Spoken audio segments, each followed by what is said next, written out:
ఓం శ్రీ గురుభ్యో నమః. హరి ఓం. ఘనానాం త్వా గణపతిగుం భవామహే కవిం కవీనాముపమశ్రవస్తమం జ్యేష్ఠరాజం బ్రహ్మణాం బ్రహ్మణస్పత ఆనశృణ్వన్నోతభే సిద్ధసాధనం. శ్రీమహాగణాధిపతయే నమః. శ్రీమహాసరస్వత్యై నమః. శ్రీగురుభ్యో నమః. హరి ఓం. జగతం పితరం వందే పార్వతీ పరమేశ్వరం. సర్వం జగదాంబికానుగ్రహగడాక్షఫలసిద్ధ్యర్థం. అందరికీ కూడా పరాభావనవ సంవత్సర శుభాకాంక్షలు.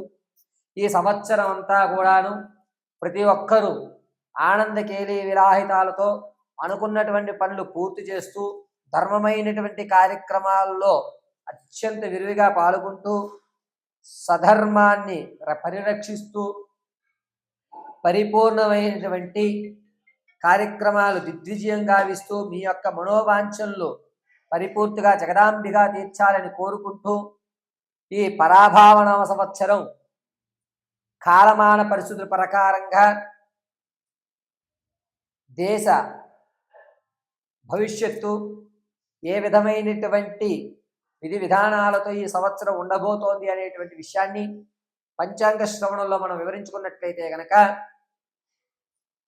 9 గ్రహాలు వాటి వాటి యొక్క స్థితానుసారము రాజు, మంత్రి, సైన్యాధిపతి, రసాధిపతి, ధాన్యాధిపతి, ఆర్ఘ్యాధిపతి, మేఘాధిపతి, రసాధిపతి, నీరసాధిపతి అనేటువంటి పదవులు ఈ 9 గ్రహాల్లో ఎవరెవరికి ఇస్తున్నారు, దీనివల్ల మన యొక్క భారతదేశం యొక్క స్థితిగతులు ఏ విధంగా ఉండబోతున్నాయి, రైతు క్షేమదాయకంగా ఉన్నాడా లేదా, సకాలంలో వర్షాలు పడేటువంటి సూచనలు ఉన్నాయా, పెను ప్రమాదం గురించి ఏదన్నా విపత్తుమైనటువంటి వైరస్లు ఏమైనా ప్రవేశించేటువంటి అవకాశాలు ఉన్నాయా, ఉగ్రవాద దాడులు కానీ అసాంఘిక కార్యక్రమాలు కానీ విరజిల్లుతాయా, విపరీతమైనటువంటి ధోరణి కలుగుతుందా, అసలు రాజకీయంలో ఎటువంటి మార్పులు సంభవిస్తాయి అనేటువంటి విషయాన్ని మనం ఒక్కసారిగా పరిశీలన చేద్దాం.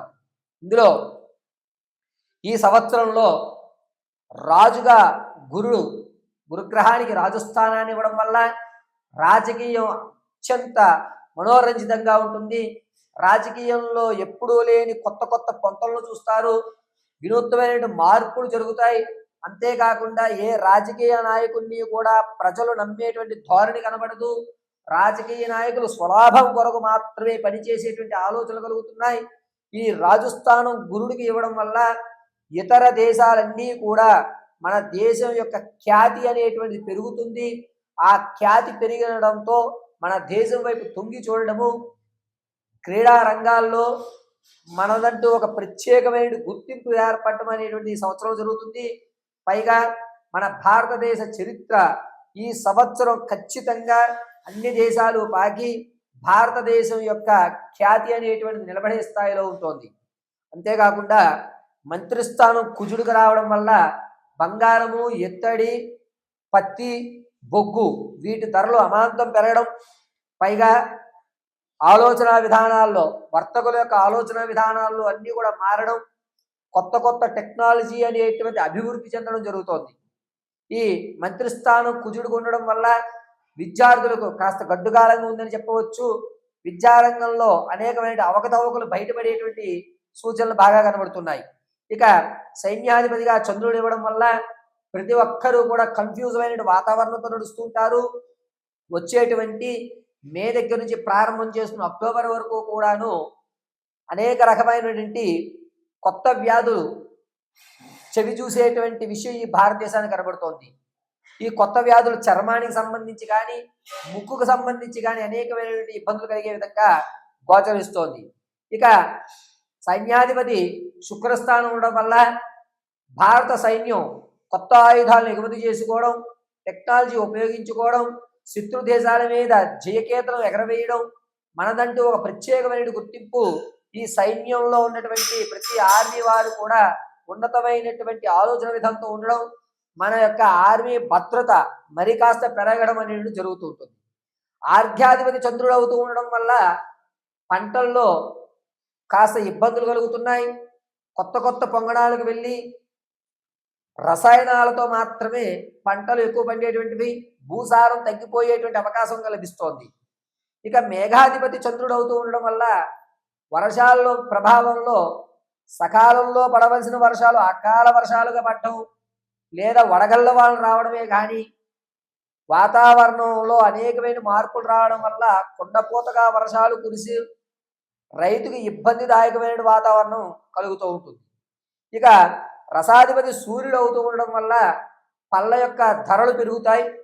అదేవిధంగా చెప్పులు, తోళ్ల పరిశ్రమల యొక్క ధర పెరుగుతుంది. ముఖ్యంగా ఇనుము, స్టీలు, అదేవిధంగా సిమెంటు, వీటి ధరలు ఆకాశాన్ని అందేటువంటి అవకాశం ఎక్కువగా లభిస్తోంది. నీరసాధిపతి గురుడు అవుతూ ఉండడం వల్ల శీతల పానీయాలు, మద్యము, వీటి యొక్క ధరలు కాస్త తగ్గుతాయి.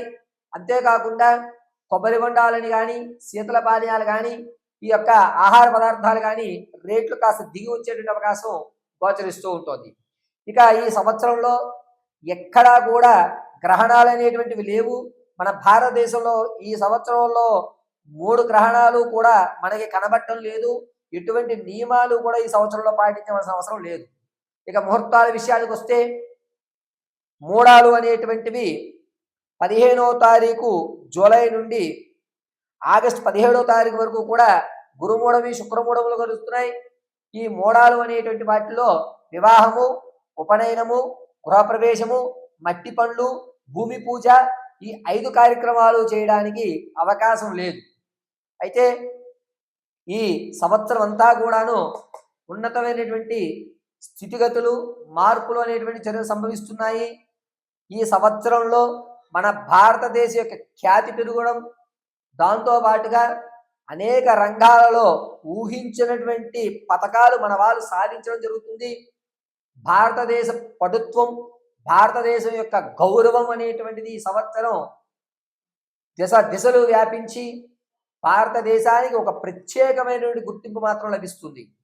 ఈ సంవత్సరం అందరూ కూడా ఆయురారోగ్య మనోవాంఛలు పొందుతూ ఉండాలని కోరుకుంటూ, పరాభావన సంవత్సరం ప్రతి ఒక్కరికి కూడా శుభాన్ని కలగజేయాలని మనస్ఫూర్తిగా జగదాంబిక దుర్గీ కటాక్షం కలగాలని కోరుకుంటూ మీ యొక్క అందరికీ కూడా పరాభావనామ సంవత్సరం శుభాకాంక్షలు తెలియజేయడం జరుగుతుంది. అందరికీ కూడా పరాభావనామ సంవత్సర శుభాకాంక్షలు.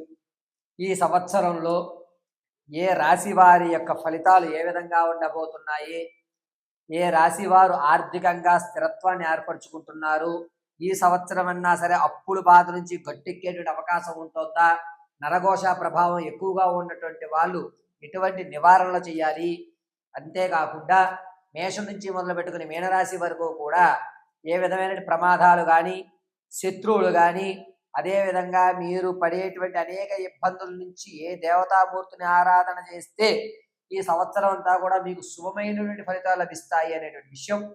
పైగా వ్యాపారాలు ప్రారంభం చేయాలి అనుకుంటే ఈ సంవత్సరంలో ఏ ఏ సమయాల్లో మనం వ్యాపారం ప్రారంభం చేయడానికి అనుకూలంగా ఉంటుంది, ఆ వ్యాపారాలు కూడా ప్రత్యక్షంగా చేయాలా, పరోక్షంగా చేయాలా అనేటువంటి విషయం. తాత ముత్తాతల నుంచి లభించేటువంటి స్థిరాస్తి చరాస్తులు ఏవైనా సరే ఈ సంవత్సరం మనం అందిపుచ్చుకుంటగలుగుతామా లేదా, ఎటువంటి ప్రమాదాల నుంచి మనం బయటపడడానికి ఏవైనా మార్గాలు ఉన్నాయా అనేటువంటి విషయాల్ని మనం ఈ పరాభావన సంవత్సరంలో ఏ రాశి వారి ఆదాయం, వ్యయం, రాజపూజ్యం, అవమానాలు ఏ విధంగా ఉండబోతున్నాయి, ఎవరితో ఎవరు ఏ విధంగా ప్రవర్తిస్తే మన పనులు అవ్వేటువంటి అవకాశాలు లభిస్తున్నాయి, ఈ సంవత్సరం మొత్తానికి కూడా ఉన్నతమైన స్థితిగతులు పొందేటువంటి రాశి ఎవరు అనేటువంటి పూర్తి విషయాల్ని మనం ఒక్కసారి కనుక చర్చించుకుంటే ఆ చర్చలో మేషం నుంచి మొదలు పెట్టుకుని మీనరాశి వరకు కూడా ఆదాయ, వ్యయ, రాజపూజ్య, అవమానాలతో పాటుగా విదేశీ యాగం కానీ, ఇంతకుముందు మీరు విడిచిపెట్టిన బంధాల వల్ల కానీ, కొత్త పరిచయాల వల్ల మీకు కలిగేటువంటి అద్భుత అవకాశాలు కానీ ఏమున్నాయి, ఏమి లేవు అనేటువంటి విషయాన్ని మనం ఏ రాశి వారికి ఆ రాశిగా విడివిడిగా ఎట్టి పరిస్థితుల్లోనూ ల్యాగ్ లేకుండా సింపుల్గా చిన్నగా మనం వివరణ తెలుసుకుందాం. ఈ వివరణ కేవలం గోచార రీత్యా మాత్రమే మీకు తెలియజేస్తున్నాను, వ్యక్తిగతమైన జాతకం కాదు, కేవలము గోచార రీత్యా మాత్రమే మీకు తెలియజేయడం జరిగింది. దీన్ని దృష్టిలో పెట్టుకోండి. పరాభావనామ సంవత్సరంలో వృశ్చిక రాశి వారి యొక్క ఆదాయ వ్యయ రాజపూజ్య అవమానాలు ఏ విధంగా ఉండబోతున్నాయి, ఆర్థికంగా ఏమన్నా నిలబడేటువంటి మాసాలు ఉన్నాయా, అనారోగ్య సమస్యలు ఏమైనా ఎదుర్కొంటున్నారా, ఎటువంటి విధంగా మీకు ప్రమాదాల నుంచి బయటపడేటువంటి మార్గాలు ఉన్నాయి అనేటువంటి విషయాన్ని మనం చర్చించుకున్నట్లయితే, ముందుగా వృశ్చిక రాశి వారి యొక్క ఆదాయం 11 గాను, వ్యయం 5 గాను, రాజపూజ్యాలు 2 గాను, అవమానం 6 గాను చెప్పడం జరుగుతుంది. ఈ యొక్క వృశ్చిక రాశి వారికి కుటుంబంలోనే అనేకమైన కలతలు ఏర్పడుతున్నాయి. మీ మాటకు గౌరవం అనేది తగ్గిపోతుంది. ఈ సంవత్సరంలో వృశ్చిక రాశి వారికి ఆర్థికంగా కాస్త ఇబ్బందులు ఎక్కువగా గోచరిస్తున్నాయి. ప్రథమాంకంలో మీరు పడేటువంటి ఇబ్బంది ఆర్థికంగా అంతా ఇంత ఉండదు. ద్వితీయాంకంలో మాత్రం కాస్త ఊరట కలుగుతుంది. వ్యాపారాలు ప్రారంభం చేసి ఏదన్నా సాధిద్దాము అనేటువంటి ఆలోచనతో మీరు వ్యాపారాలు ప్రథమాంకంలో పెట్టినా సరే కలిసి వచ్చేటువంటి సూచన ఎక్కడా కనిపించడం లేదు. కేవలము పేపర్ వర్క్ మాత్రమే చేసుకోండి. ఈ సంవత్సరంలో మొదటి అంకంలో ఈ వృశ్చిక రాశి వారు వ్యాపారం గురించి ఆలోచన ఆచరణ ఏ విధంగా ఉండాలి మాత్రం చూడండి తప్ప ప్రారంభం చేయవద్దు. ద్వితీయాంకంలో ప్రారంభం చేసుకోండి, కాస్త ఊరట కలుగుతుంది. ఇక విద్యార్థులకి జ్ఞాపకశక్తి పెరుగుతుంది. ఇతరతర రంగాల్లో కూడా మీకంటూ ప్రత్యేకమైన గుర్తింపు తెచ్చుకుంటూ ఉంటారు. సంగీత సాహిత్య సినీ కళా పరిశ్రమలో ఉన్నటువంటి వారు ఎవరైతే ఉన్నారో వారికి ప్రథమాంకం అద్భుతంగా ఉంటుంది. ద్వితీయాంకం కొన్ని ఇబ్బందులు పడేటువంటి అవకాశం గోచరిస్తోంది. స్థిరాస్తులు అనేటువంటివి ఖచ్చితంగా ఈ ప్రథమాంకంలో మీరు కొనుగోలు చేస్తారు. ద్వితీయాంకంలో వాటిని నిలబెట్టుకునేటువంటి ప్రయత్నంలో అప్పుడు బాధ కొంచెం తగ్గేటువంటి అవకాశం ఏర్పడుతోంది. వృశ్చిక రాశి వారికి తాత ముత్తాతల నుంచి లభించేటువంటి ఆస్తి ఏదైతే ఉందో అది కొంచెం వచ్చేటువంటి అవకాశం ద్వితీయాంకంలోనే ఉంది. ప్రథమాంకంలో ఎక్కడా వచ్చేటువంటి అవకాశం కనిపించడం లేదు. పైగా వృశ్చిక రాశిలో ఉన్నటువంటి వారు విలువైన వస్తువులు ఏవైతే ఉన్నాయో అవి అమ్మేయడానికి ఎక్కువ చూస్తూ ఉంటారు. ఈ రాశి వారు ఈ సంవత్సరం అంతా కూడా మంచి మంచి వారితో స్నేహాలు చేయడం, వారి ఆలోచన ధోరణిగా నేను అలాగే ఉండాలి అని ప్రయత్నం చేయడం, ఈ ప్రయత్నంలో మీకు కావలసిన ధనం కోసం ఇబ్బంది పడుతూ విలువైన వస్తువులు అమ్ముకోవడం అనేటువంటి ప్రథమాంకంలో జరుగుతాయి. ఇక రియల్ ఎస్టేట్ స్టాక్ మార్కెట్లో ధనాన్ని వెచ్చించాలి అనుకుంటే కనుక ద్వితీయాంకం అద్భుతంగా ఉంటుంది. రైతులకి ప్రథమాంకం చాలా బాగుంటుంది, ద్వితీయాంకం మాత్రం ఇబ్బంది పెడుతుంది. వివాహం కొరకు ఎవరైతే చూస్తున్నారో వారికి ప్రథమాంకం అద్భుతంగా ఉంటుంది, ద్వితీయాంకం ఇబ్బంది పెడుతుంది. సంతానం కోసం చూసే వాళ్ళకి ప్రథమాంకం ఇబ్బంది, ద్వితీయాంకం అద్భుతంగా ఉంటుంది. వ్యవస్థపరంగా చెప్పాలంటే కనుక వృశ్చిక రాశి వారికి ద్వితీయాంకమే అద్భుతంగా కలిసి వస్తుందని చెప్పవచ్చు. ప్రమాదాల విషయంలో ఈ యొక్క వృశ్చిక రాశి వారికి ఎడమవైపు కుడివైపు ఈ భాగం అంతా కూడా చిక్కుకుపోవడం కానీ, ప్రమాదాలు జరిగినప్పుడు ముఖం మీద సంబంధించినటువంటి ఇబ్బందులు ఎక్కువ కలుగుతున్నాయి. కావున ప్రయాణాలు చేసేటప్పుడు చాలా జాగ్రత్తగా ఉండాలి, హెల్మెట్లు ధరించండి అని చెప్పడం జరుగుతుంది. ఈ వృశ్చిక రాశి వారు ప్రతి నిత్యము కూడా రుద్ర నామం పఠించడం లేదా శివతాండవాన్ని వింటూ ఉండడం, సోమవారము ఆదివారము కొబ్బరి నూనెతో శివాలయంలో దీపారాధన చేయడం అత్యంత అద్భుతంగా కలిసి వస్తుంది. ప్రతిరోజు కూడా భస్మాన్ని అడ్డంగా ధరించండి, ఈశ్వర కటాక్షం కలుగుతుంది. ఇప్పటి వరకు కూడా మనం ఈ పరాభావనామ సంవత్సరంలో జరిగేటువంటి రాశి యొక్క ఫలితాలన్నిటివి గోచార రీత్యా మాత్రమే చెప్పడం జరిగింది. వ్యక్తిగతంగా మీ యొక్క జాతకాన్ని తెలుసుకోవడానికి కింద స్క్రోల్ అవుతున్న నెంబర్ని సంప్రదించండి. మీ యొక్క జాతకంలో ఎటువంటి దోషాలు ఉన్నా వాటిని అధిగమించడం ఎలాగా, విద్యార్థులు ఉన్నతమైన చదువులు చదువుకోవడానికి ఏ మాలను ధరించాలి, ఉద్యోగ ప్రాప్తి కలగాలి అంటే జాతకంలో ఏమన్నా ఇబ్బందులు కలుగుతున్నాయా, విదేశాలు వెళ్ళాలి అంటే కనుక ఏది శుభమైనటువంటి సమయంగా ఉంటుంది, అంతేకాకుండా మీ యొక్క జాతకంలో అనేకమైనటువంటి ఇబ్బందుల నుంచి ప్రమాదాల నుంచి తప్పేటువంటి అవకాశం ఎప్పుడు ఉంది అనే పూర్తి విషయాన్ని అంతటినీ కూడా పరిశీలించి చెప్పడం జరుగుతుంది. ఒకవేళ మీకు కనుక date of birth, time, place of birth తెలియకపోతే మీ యొక్క ఫోటో ఆధారంగా మీ జాతకాన్ని విశదీకరించి వివరించి చెప్పడం జరుగుతుంది. చాలా వరకు ఆరావాలి కుంకుమ కానీ లేదా సుగంధపరమైన చందనం కానీ మీకు కావాలి, ఆ యొక్క పాజిటివ్ వైబ్రేషన్ నేను తీసుకోవాలనుకుంటే కింద ఉన్న నెంబర్ని సంప్రదించండి. ఆ కుంకుమని మీకు పంపించడం కూడా జరుగుతుంది. సర్వము శ్రీ పరమేశ్వర అనుగ్రహం వస్తు.